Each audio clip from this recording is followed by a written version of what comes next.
Pas d'écran avant l'âge de 6 ans, ça ne nous concerne pas, Jacques. C'est ce que préconisent des experts. Les tablettes, télé, ordinateurs, téléphones sont néfastes avant l'âge de 6 ans. Vous avez des petits-enfants qui ont moins de 6 ans ? J'ai 3 petits-enfants qui ont moins de 6 ans. Vous les gardez de temps en temps ?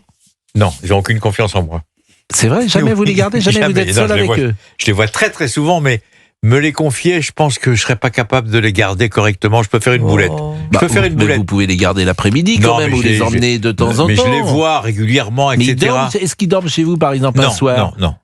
Vous pourriez pas leur faire à manger, tout ça ? Incapable. Non, Je suis déjà incapable de me faire à manger à moi. Donc je vais pas prendre de risque de faire manger à mes petits-enfants. Bon. J'ai 3 petits-enfants. Comment ils s'appellent ? Lily, Harel et Isaac. Bon, et donc ces 3 petits-enfants, vous avez 2 enfants vous-même, donc 3 petits-enfants. Clémentine et Baptiste. Exactement, et jamais ils ont dormi chez vous, par exemple ? Ah, mes enfants, oui. Non, mais je me doute, mais les petits-enfants, jamais ils ont dormi ?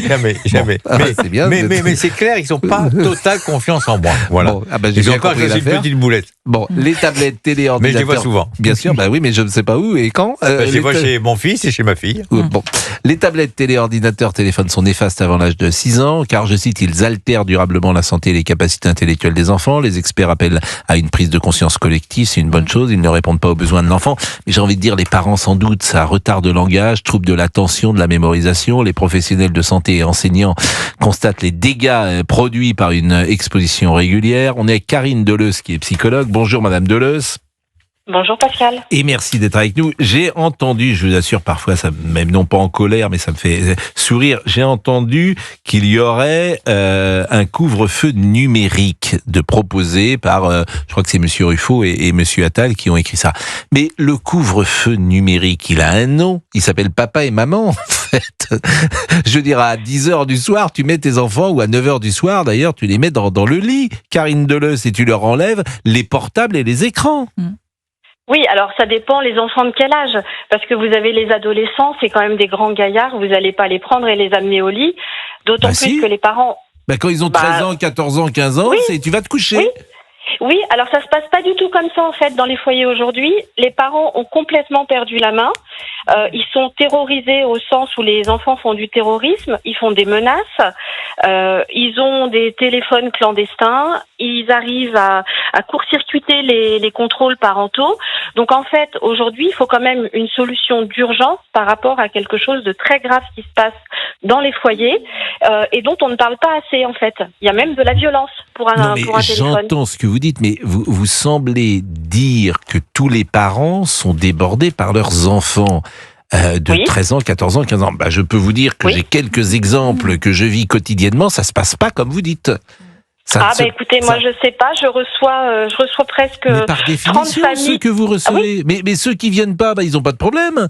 C'est-à-dire que par définition, ceux que vous recevez, ils ont des soucis. Mais il y a des milliers de gens qui viennent pas vous voir parce que tout se passe bien, peut-être, Karine Deleuze. Ah non.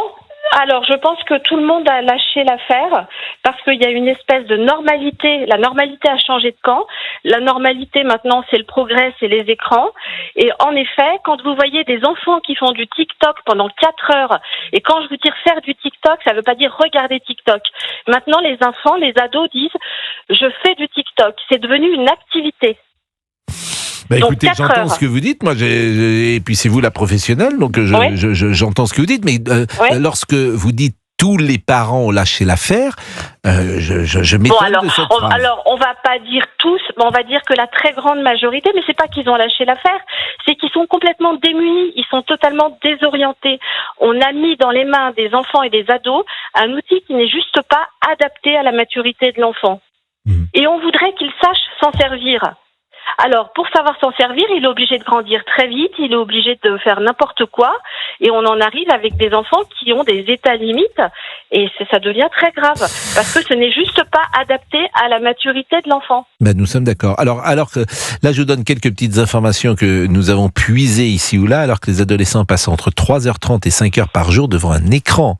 L'ancien Premier ministre et le pédopsychiatre Marcel Ruffo proposent de créer un entretien d'évaluation de la dépendance aux écrans à l'entrée en 6e puis en seconde. L'ancien Premier ministre, c'est évidemment Gabriel Attal, qui veut un état d'urgence contre les écrans. C'est une bonne idée d'ailleurs. Après, est-ce que c'est faisable? Interdire l'accès des moins de 15 ans aux réseaux sociaux et un couvre-feu numérique pour empêcher de 22h à 8h du matin cet accès aux jeunes de 15 à 18 ans est aussi préconisé. Alors je disais, le couvre-feu numérique, pour moi, c'est les parents. Mais comment vous allez interdire l'accès des moins de 15 ans aux réseaux sociaux? Ah mais il faut. Mais il faut. Mais comment vous le faites? Alors écoutez, moi... Karine Deleuze. Pardon. Oui, excusez-moi. On sait faire des IA absolument dingues. On sait faire tout maintenant sur les écrans. Et on pourrait pas établir un couvre-feu? Moi, je pense qu'il y a des façons. Il y a des empreintes. On peut faire une empreinte. Il y a l'histoire d'une empreinte bancaire pour pas jouer aux jeux d'argent. Il peut y avoir aussi cette empreinte qui est mise pour accéder aux réseaux sociaux. En fait, pour de vrai, quand on veut, on peut. On va pas sacrifier notre jeune génération, à l'autel du numérique, parce que la mariée était trop belle. Enfin voilà, je crois que c'est un moment. J'entends Karine Deleuze, mais je suis d'une génération où l'État s'occupait de certaines choses et la famille s'occupait d'autres. Aujourd'hui, l'État veut être l'État nounou et l'État veut entrer dans la vie privée. À chaque fois, je n'ai pas envie que l'État me dise comment je dois élever mes enfants. Je pense que c'est pas son rôle. À l'État. Alors vous me dites oui, mais les parents ont lâché l'affaire, ou ils sont débordés, ou ils ont peur, etc. Mais je maintiens que faut repartir peut-être à la racine du mal, si j'ose dire. Faut éduquer les parents à ce moment-là. Ah ben tout à fait, il faut éduquer les parents, mais aujourd'hui on n'est pas dans la situation idéale que vous décrivez. Moi je suis d'accord avec vous, c'est les parents, voilà, éduquent leurs enfants et puis transmettent. Mais aujourd'hui c'est plus les parents qui transmettent, c'est ChatGPT, c'est Google. Enfin, les enfants vont directement s'adresser aux machines et puis les parents, ils ont perdu pied. Les parents ils ont peur de perdre leur enfant parce qu'il y a des menaces, il faut le dire, il y a des menaces au suicide dès qu'on prend des écrans, et je vous dis pas, c'est pas un cas isolé. J'entends ça toutes les semaines.